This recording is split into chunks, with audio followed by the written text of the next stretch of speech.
Beaucoup de chrétiens prient, mais mènent une vie vide. Et si le problème ne venait pas de votre foi, mais de vos habitudes quotidiennes? Aujourd'hui, vous découvrirez 11 habitudes qui vous rempliront véritablement du Saint-Esprit. Vivez-vous pleinement rempli du Saint-Esprit, ou vous contentez-vous d'une existence spirituelle tiède, dépourvue de la puissance divine qui devrait caractériser votre marche quotidienne avec Dieu? Je vous révélerai 11 habitudes qui transformeront radicalement votre relation avec le Saint-Esprit. Mes bien-aimés, permettez-moi de vous poser une question qui devrait toucher le cœur de chacun d'entre nous. Vivons-nous véritablement remplis du Saint-Esprit, ou nous contentons-nous d'une existence spirituelle tiède, sans la puissance et la présence divine qui devrait caractériser notre marche quotidienne avec Dieu? Charles Spurgeon, ce grand prédicateur que l'on appelait le prince de la prédication, disait avec une profonde sagesse que la vie chrétienne sans la plénitude du Saint-Esprit ressemble à un navire sans voile, à une lampe sans huile, à un corps sans souffle. Nous pouvons avoir toutes les apparences de la piété, fréquenter les assemblées, connaître les saintes Écritures, et pourtant manquer de cette vie abondante que Jésus est venu nous offrir. Aujourd'hui, je veux partager avec vous 11 habitudes fondamentales qui transformeront votre relation avec le Saint-Esprit. Ces habitudes ne sont pas des formules magiques, ni des rituels vides de sens. Ce sont des disciplines spirituelles éprouvées, ancrées dans la parole de Dieu, qui ouvrent notre cœur à la présence transformatrice de l'Esprit de Dieu. Spurgeon lui-même pratiquait ces disciplines avec une constance remarquable. Il ne cherchait pas la spiritualité superficielle qui satisfait les sens, mais ne nourrit pas l'âme. Non, il aspirait à cette communion profonde avec Dieu, cette intimité sacrée où l'Esprit Saint règne en maître dans chaque recoin de notre être. La première habitude que je veux vous présenter aujourd'hui est celle de la prière matinale intentionnelle. Remarquez bien que je ne parle pas simplement de prier le matin. Je parle d'une prière intentionnelle, consciente, délibérée. Combien d'entre nous commencent leur journée en se précipitant vers leurs obligations, en consultant immédiatement leur téléphone, en se plongeant dans les préoccupations du monde, avant même d'avoir adressé un seul mot à leur Créateur? L'Écriture nous enseigne dans le psaume 5, verset 3, « Éternel, le matin tu entends ma voix, le matin je me tourne vers toi et je regarde. » David, cet homme selon le cœur de Dieu, avait compris quelque chose d'essentiel. Il savait que la première heure du jour détermine souvent le cours de toute la journée. Quand nous offrons à Dieu les prémices de notre temps, nous invitons le Saint-Esprit à gouverner chaque moment qui suivra. Cette prière matinale ne doit pas être précipitée. Elle doit être un moment sacré où vous vous tenez devant Dieu dans une attitude d'écoute et de soumission. Spurgeon se levait avant l'aube pour passer du temps dans la présence de Dieu. Il disait que ces heures silencieuses, quand le monde dort encore, sont les plus précieuses pour l'âme qui cherche Dieu. Mais comment prier intentionnellement? Commencez par reconnaître la présence de Dieu. Ne vous lancez pas immédiatement dans une liste de demandes. Adorez-le d'abord. Remerciez-le pour sa fidélité. Confessez vos péchés avec sincérité. Puis invitez explicitement le Saint-Esprit à remplir votre cœur, à diriger vos pensées, à guider vos paroles et vos actions tout au long de la journée. La deuxième habitude est la méditation quotidienne des Écritures. Attention, je ne parle pas de lecture rapide de quelques versets pour apaiser notre conscience. Je parle de méditation profonde, de rumination spirituelle, comme une vache qui rumine sa nourriture pour en extraire toute la nutrition. Le psaume 1, verset 2 nous dit que l'homme bienheureux trouve son plaisir dans la loi de l'Éternel et qu'il médite sa loi jour et nuit. Le Saint-Esprit est l'auteur des Saintes Écritures et c'est par elle qu'il nous parle, nous transforme, nous sanctifie. Quand nous méditons la parole de Dieu, nous créons un espace intérieur où l'Esprit peut travailler en profondeur. Comment méditer efficacement? Choisissez un passage court, peut-être quelques versets seulement. Lisez-les lentement, plusieurs fois. Posez-vous des questions. Que révèle ce texte sur le caractère de Dieu? Que m'enseigne-t-il sur moi-même? Quelle transformation Dieu veut-il opérer dans ma vie à travers cette vérité? Comment puis-je mettre en pratique cet enseignement aujourd'hui? Laissez le Saint-Esprit illuminer le texte. Souvent, un seul verset peut vous occuper pendant des jours, révélant des couches de signification de plus en plus profondes.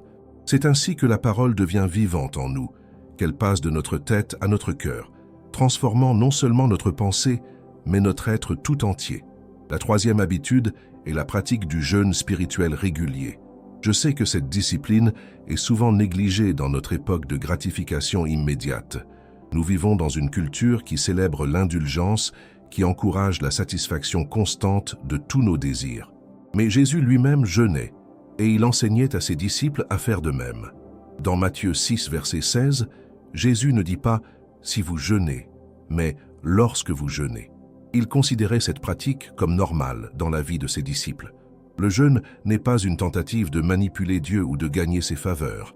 C'est un acte de consécration, un moyen de discipliner notre chair pour que notre esprit puisse s'élever plus facilement vers les réalités célestes. Quand nous jeûnons, nous déclarons que Dieu est plus important que notre pain quotidien.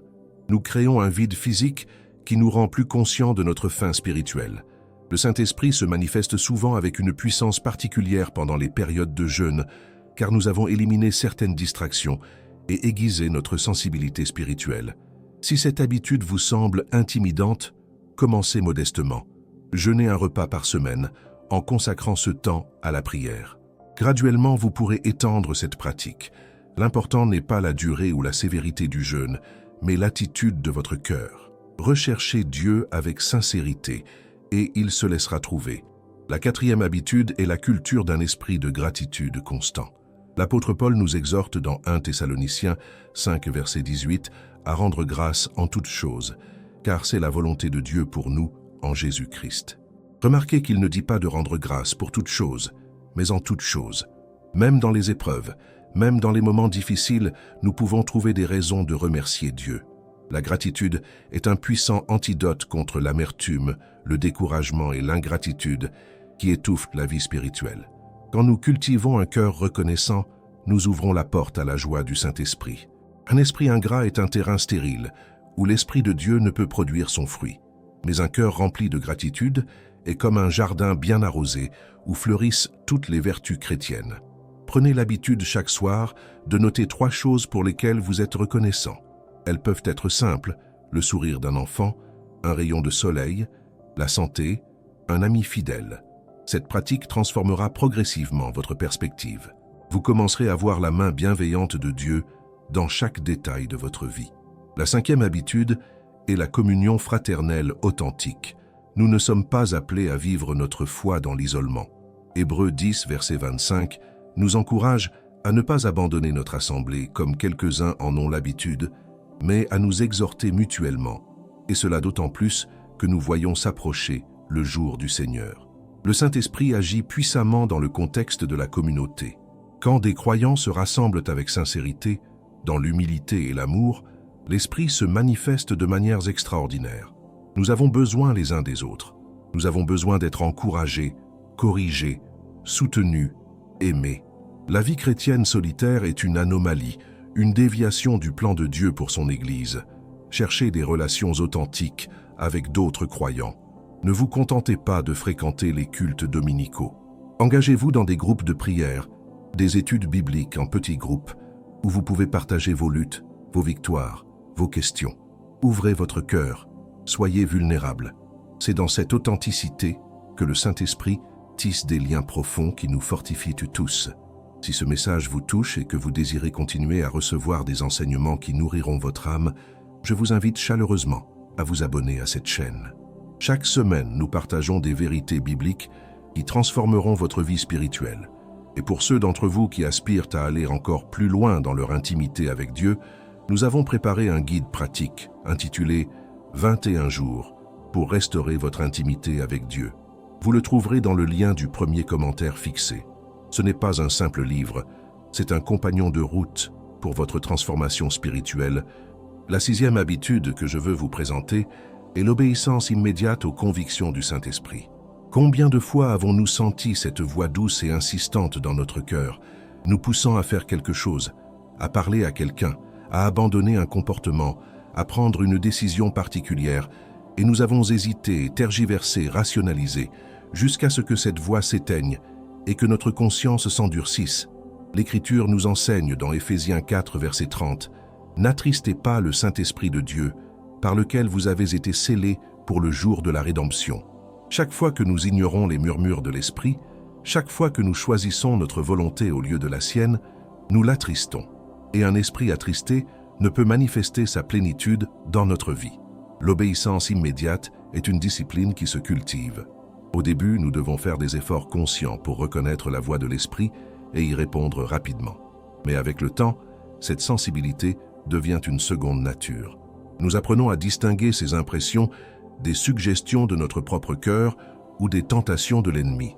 Quand vous sentez le Saint-Esprit vous pousser à téléphoner à un ami qui traverse une épreuve, faites-le immédiatement. Quand il vous convainc d'un péché caché dans votre vie, confessez-le sans délai. Quand il vous inspire à donner généreusement, obéissez avec joie. Cette obéissance rapide maintient les canaux de communication ouverts entre votre cœur et le cœur de Dieu. Jacques 1, verset 22 nous exhorte ainsi: « Mettez en pratique la parole, et ne vous bornez pas à l'écouter, en vous trompant vous-même par de faux raisonnements. La connaissance sans l'obéissance gonfle d'orgueil et dessèche l'âme. Mais l'obéissance, même imparfaite, attire la bénédiction de Dieu et la puissance de son esprit. » La 7e habitude est la pratique de l'adoration quotidienne authentique. Je ne parle pas ici simplement de chanter des cantiques ou d'écouter de la musique chrétienne, bien que ces choses puissent faire partie de l'adoration. Je parle d'une attitude du cœur qui reconnaît constamment la grandeur, la sainteté, la bonté et la majesté de Dieu. Jean 4, verset 24 nous révèle cette vérité profonde. Dieu est esprit, et il faut que ceux qui l'adorent en esprit et en vérité. L'adoration véritable engage tout notre être. Elle ne peut être mécanique ou superficielle. Elle jaillit d'un cœur qui a été touché par la réalité de qui est Dieu et de ce qu'il a fait pour nous. Prenez du temps chaque jour pour adorer Dieu, non pas pour ce qu'il peut vous donner, mais pour qui il est. Méditez sur ses attributs. Émerveillez-vous de sa sagesse infinie, de sa puissance illimitée, de son amour incommensurable.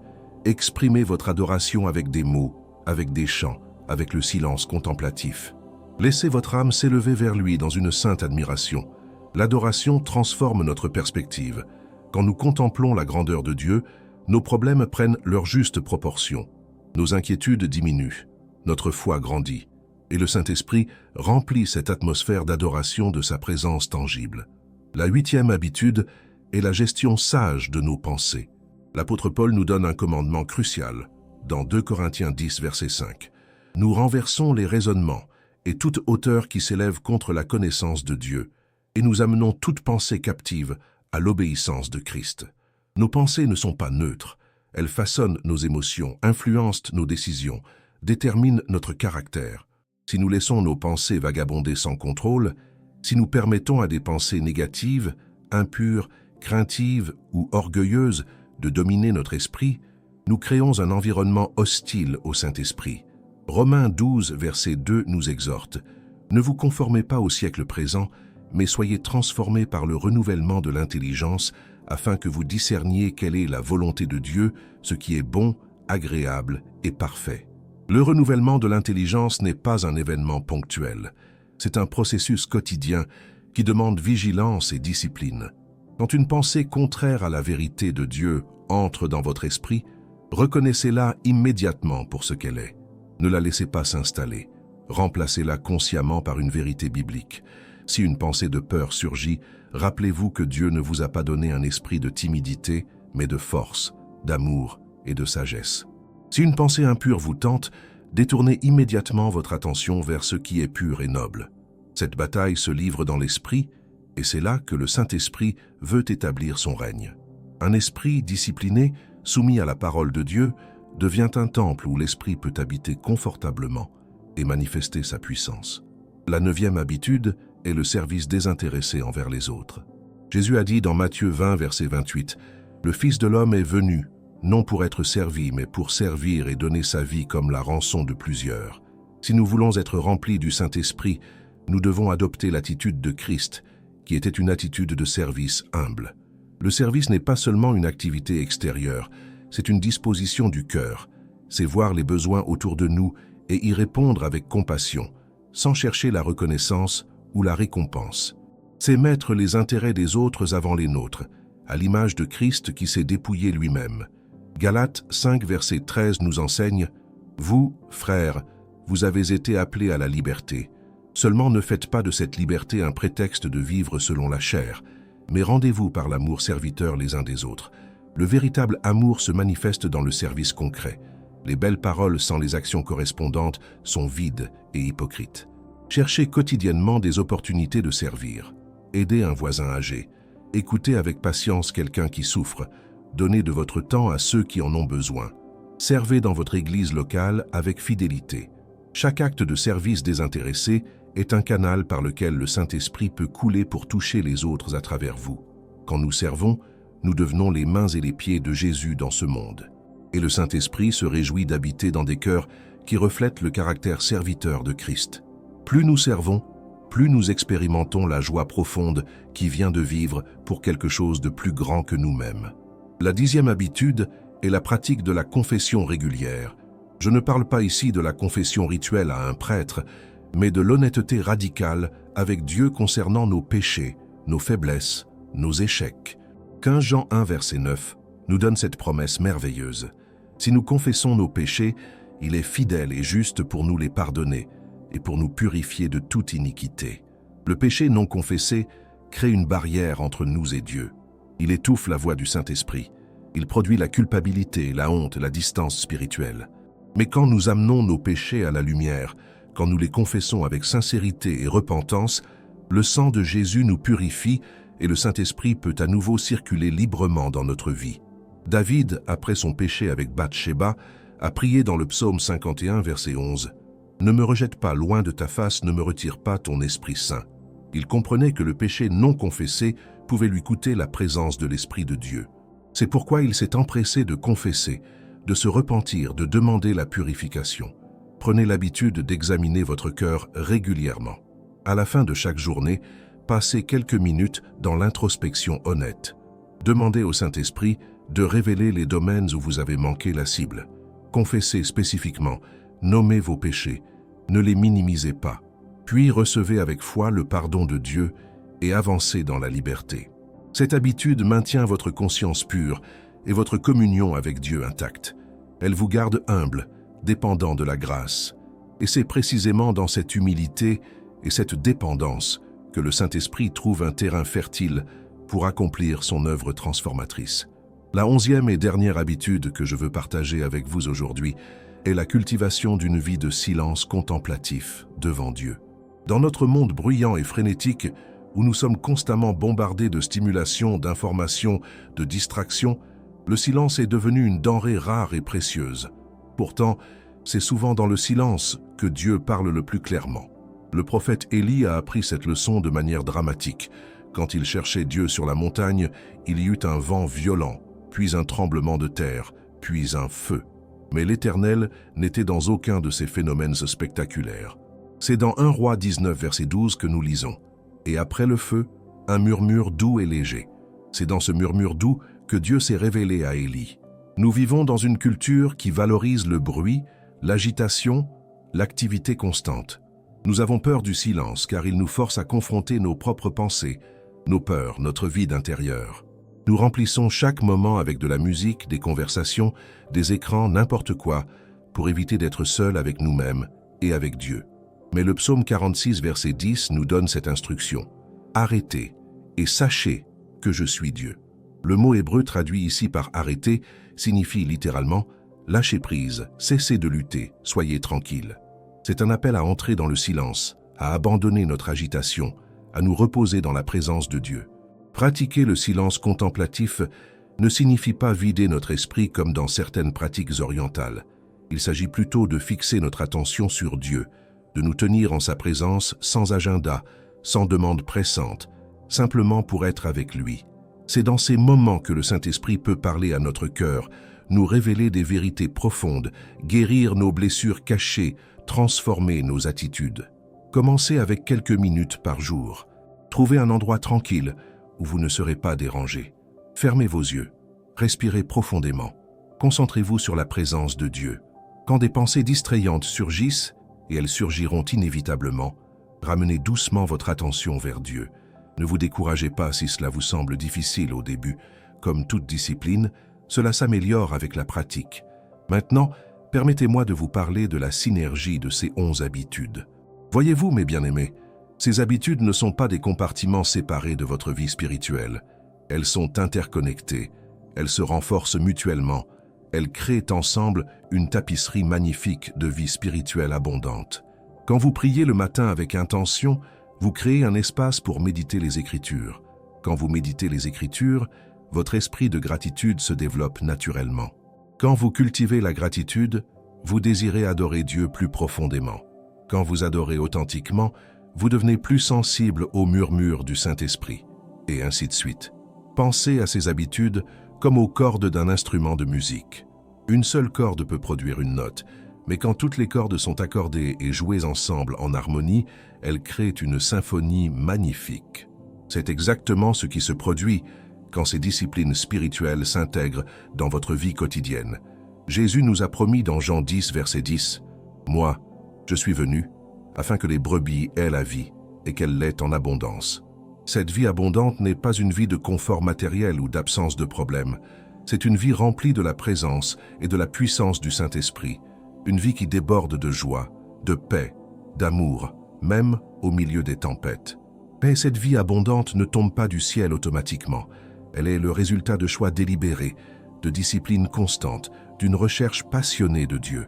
Nous devons cultiver le terrain de notre cœur pour que le Saint-Esprit puisse y produire une récolte abondante. Permettez-moi de vous poser une question difficile mais nécessaire. Où en êtes-vous dans votre marche avec le Saint-Esprit? Êtes-vous satisfait de votre vie spirituelle actuelle ou sentez-vous qu'il y a quelque chose de plus, quelque chose de plus profond, quelque chose de plus puissant que vous n'avez pas encore expérimenté? Beaucoup de chrétiens vivent ce que j'appellerais une vie spirituelle de survie. Ils font le minimum nécessaire pour maintenir leur foi en vie, mais ils ne prospèrent pas, ils ne s'épanouissent pas, ils ne débordent pas. Ils ressemblent à des plantes qui reçoivent juste assez d'eau pour ne pas mourir, mais jamais assez pour vraiment croître et porter du fruit.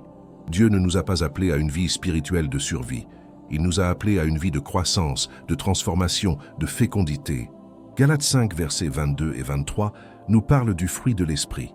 Mais le fruit de l'esprit, c'est l'amour, la joie, la paix, la patience, la bonté, la bienveillance, la foi, la douceur, la maîtrise de soi. Ce fruit ne se développe pas dans une vie spirituelle négligée. Il nécessite les soins constants que ces 11 habitudes fournissent. Je comprends que certains d'entre vous peuvent se sentir dépassés en ce moment. 11 habitudes, cela peut sembler beaucoup. Vous vous demandez peut-être comment vous pourrez intégrer tout cela dans votre vie, déjà bien remplie. Laissez-moi vous encourager. Commencez petit, mais commencez aujourd'hui. Ne vous fixez pas comme objectif de maîtriser toutes ces habitudes en une semaine. Choisissez-en une ou deux qui résonnent particulièrement avec votre situation actuelle. Concentrez-vous sur celle-ci pendant quelques semaines jusqu'à ce qu'elle devienne naturelle. Puis, ajoutez-en une autre, puis une autre encore. Progressivement, ces disciplines transformeront votre vie. Romains 12, verset 2 nous rappelle que la transformation vient par le renouvellement de notre intelligence. Et ce renouvellement est un processus, pas un événement instantané. Soyez patient avec vous-même. Soyez persévérant. Ne vous découragez pas si vous manquez un jour ou si vous échouez dans votre discipline. Levez-vous et recommencez. La grâce de Dieu est nouvelle chaque matin. Il est également important de comprendre que ces habitudes ne sont pas des moyens de gagner l'amour de Dieu ou de mériter son approbation. Dieu vous aime déjà d'un amour parfait et inconditionnel. Ces disciplines sont simplement des moyens de nous positionner pour recevoir ce que Dieu désire ardemment nous donner, sa présence, sa puissance, sa plénitude. Pensez à un canal d'irrigation. L'eau est toujours disponible à la source, mais elle ne peut atteindre les champs que si le canal est ouvert et dégagé. Ces habitudes spirituelles sont comme l'entretien du canal. Elles éliminent les obstacles, les débris, tout ce qui empêche le flot de l'Esprit de Dieu d'atteindre chaque recoin de notre vie. Acte 1, verset 8, nous donne cette promesse de Jésus avant son ascension. « Mais vous recevrez une puissance, le Saint-Esprit survenant sur vous, et vous serez mes témoins à Jérusalem, dans toute la Judée, dans la Samarie et jusqu'aux extrémités de la terre. » Cette puissance n'était pas réservée aux apôtres du premier siècle. Elle est disponible pour chaque croyant qui ouvre son cœur à la plénitude de l'Esprit. Imaginez ce que votre vie pourrait devenir si vous viviez véritablement rempli du Saint-Esprit. Imaginez la paix qui habiterait votre cœur, même dans les circonstances les plus difficiles. Imaginez la joie qui jaillirait de votre être, indépendamment de vos circonstances extérieures. Imaginez l'amour qui coulerait de vous vers les autres, même vers ceux qui vous ont blessé. Imaginez la sagesse qui guiderait vos décisions, la force qui vous soutiendrait dans vos faiblesses, la patience qui transformerait vos relations. Tout cela est possible, non pas par vos propres efforts, mais par la puissance du Saint-Esprit agissant en vous et à travers vous. Mais je dois aussi vous mettre en garde contre certains pièges et malentendus concernant la vie remplie du Saint-Esprit. Le premier piège est de rechercher des expériences émotionnelles plutôt que la transformation du caractère. Oui, le Saint-Esprit peut produire des expériences émotionnelles intenses. Il peut nous toucher profondément, nous faire pleurer, nous remplir d'une joie débordante. Mais ces expériences ne sont pas le but en soi. Le véritable témoignage d'une vie remplie du Saint-Esprit n'est pas l'intensité de nos expériences émotionnelles lors des cultes, mais la qualité de notre caractère dans la vie quotidienne. Comment traitons-nous notre conjoint quand nous sommes fatigués et irritables? Comment réagissons-nous quand quelqu'un nous offense? Comment gérons-nous notre argent, notre temps, nos ressources? C'est là que se révèle la réalité de notre remplissage par l'Esprit. Éphésiens 5, verset 18 nous commande « Ne vous enivrez pas de vin, c'est de la débauche. Soyez, au contraire, remplis de l'Esprit. » Notez que le verbe « être rempli » est au présent continu en grec, ce qui signifie littéralement « soyez continuellement remplis ». Ce n'est pas une expérience unique que nous avons une fois pour toutes. C'est un état continu que nous devons maintenir par nos choix quotidiens. Un autre piège est de penser que nous pouvons vivre remplis du Saint-Esprit tout en maintenant des péchés secrets dans notre vie. C'est une impossibilité spirituelle. Le Saint-Esprit est saint par nature et il ne peut cohabiter confortablement avec le péché délibéré et non confessé. Si nous voulons sa plénitude, nous devons être prêts à renoncer à tout ce qui l'offense. Cela ne signifie pas que nous devons atteindre la perfection avant de pouvoir expérimenter la plénitude de l'Esprit. Si c'était le cas, personne ne pourrait y prétendre. Mais cela signifie que nous devons avoir une attitude de cœur qui désire la sainteté, qui prend le péché au sérieux, qui est prêt à abandonner tout ce que Dieu nous demande d'abandonner. Hébreux 12, verset 14 nous exhorte « Recherchez la paix avec tous et la sanctification sans laquelle personne ne verra le Seigneur. » La sanctification est ce processus par lequel le Saint-Esprit nous transforme progressivement à l'image de Christ. C'est un partenariat entre nous et Dieu. Nous ne pouvons pas nous sanctifier nous-mêmes, mais nous devons coopérer activement avec l'œuvre du Saint-Esprit en nous. Cette coopération se manifeste précisément à travers les habitudes que nous avons explorées aujourd'hui. Quand nous prions, méditons, jeûnons, adorons, obéissons, servons, confessons, nous créons les conditions dans lesquelles le Saint-Esprit peut accomplir son œuvre transformatrice en nous. Je veux également vous parler de l'importance de la persévérance dans ces disciplines. Il y aura des jours où vous ne sentirez rien, des jours où votre prière semblera atteindre un plafond de béton, des jours où les Écritures vous paraîtront sèches et sans vie, des jours où vous vous demanderez si tout cela vaut vraiment la peine. C'est précisément dans ces moments que votre foi est testée et fortifiée. La vie spirituelle n'est pas une montagne russe d'expériences émotionnelles. C'est une marche constante de foi, de fidélité, d'obéissance, indépendamment de ce que nous ressentons.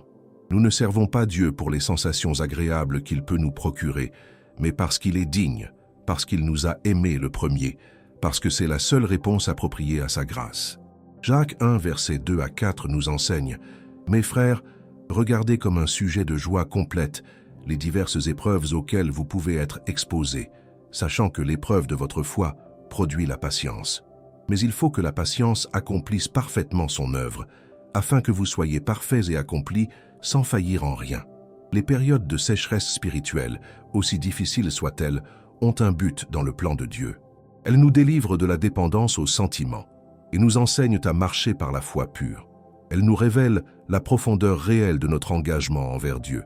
Elles nous préparent pour des niveaux de maturité spirituelle que nous ne pourrions jamais atteindre si tout était toujours facile et agréable. Pendant ces temps, maintenez vos disciplines. Continuez à prier même quand cela semble futile. Continuez à lire la parole même quand elle vous paraît terne. Continuez à adorer même quand vous ne ressentez rien.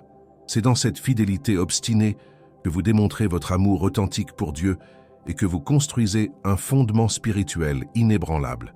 Je veux aussi vous parler de l'importance de l'environnement spirituel dans lequel nous nous plaçons. Nous sommes influencés, que nous le reconnaissions ou non, par les personnes que nous fréquentons, les médias que nous consommons, les lieux où nous passons notre temps. Si nous voulons vivre remplis du Saint-Esprit, nous devons être intentionnels concernant notre environnement. Proverbe 13, verset 20 nous avertit « Celui qui fréquente les sages devient sage, mais celui qui se plaît avec les insensés s'en trouve mal. » Entourez-vous de personnes qui cherchent Dieu avec sincérité, qui vous encouragent dans votre foi, qui vous défient à grandir spirituellement. Évitez les relations qui vous tirent vers le bas, qui nourrissent vos penchants charnels, qui éteignent votre ferveur spirituelle. Cela ne signifie pas que nous devons vivre dans une bulle chrétienne, isolée du monde. Jésus nous a envoyés dans le monde pour être sel et lumière, mais nous devons être sages dans nos choix relationnels. Nous devons avoir un cercle intime de croyants mûrs qui nous soutiennent, même si nous avons également des relations avec des non-croyants dans un but d'évangélisation. De même, soyez vigilants concernant ce que vous permettez d'entrer dans votre esprit à travers les médias. Philippiens 4, verset 8, nous donne un excellent filtre. Au reste, frères, que tout ce qui est vrai, tout ce qui est honorable, tout ce qui est juste, tout ce qui est pur, tout ce qui est aimable, tout ce qui mérite l'approbation, ce qui est vertueux et digne de louange, soit l'objet de vos pensées. Si vous remplissez votre esprit de contenu violent, impur, négatif ou frivole, vous créez un environnement hostile au Saint-Esprit. Mais si vous nourrissez votre esprit avec ce qui est bon, pur et édifiant, vous créez un terreau fertile où l'esprit peut prospérer. Soyez sélectif dans vos choix. Chaque minute que vous passez devant un écran est une minute qui pourrait être investie dans votre croissance spirituelle. Maintenant, je veux aborder une question que beaucoup se posent. Comment savoir si je suis vraiment rempli du Saint-Esprit? Comment distinguer entre mes propres pensées et émotions et les mouvements authentiques de l'Esprit de Dieu en moi? Ce sont des questions légitimes et importantes.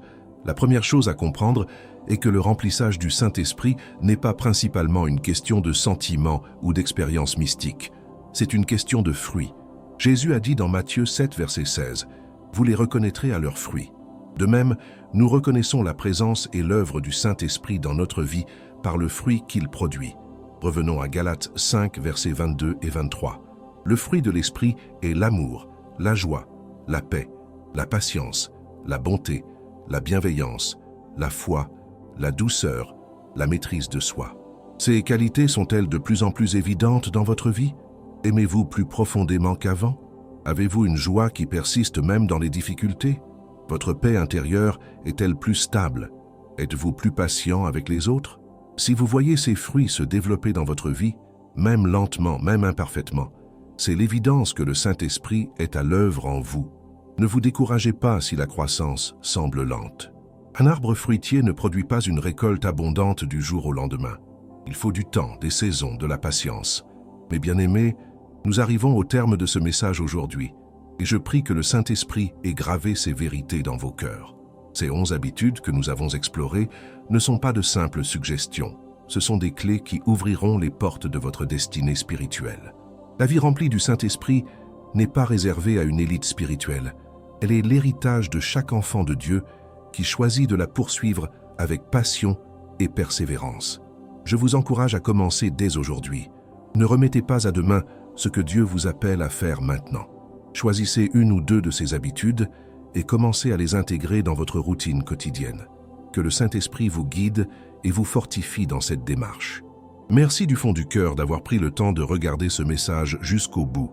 Si cet enseignement vous a touché, je vous invite à vous abonner à notre chaîne pour ne manquer aucun de nos prochains contenus. N'oubliez pas de laisser un like et de partager vos réflexions dans les commentaires. Votre engagement nous encourage à continuer à produire des messages qui nourrissent votre âme. Et si vous désirez approfondir encore davantage votre intimité avec Dieu, notre e-book « 21 jours pour restaurer votre intimité avec Dieu » vous attend dans le lien du premier commentaire fixé. Ce guide pratique vous accompagnera pas à pas dans une transformation authentique. Continuez maintenant à regarder les prochaines vidéos qui apparaîtront sur votre écran. Que Dieu vous bénisse et vous garde dans sa grâce. À très bientôt.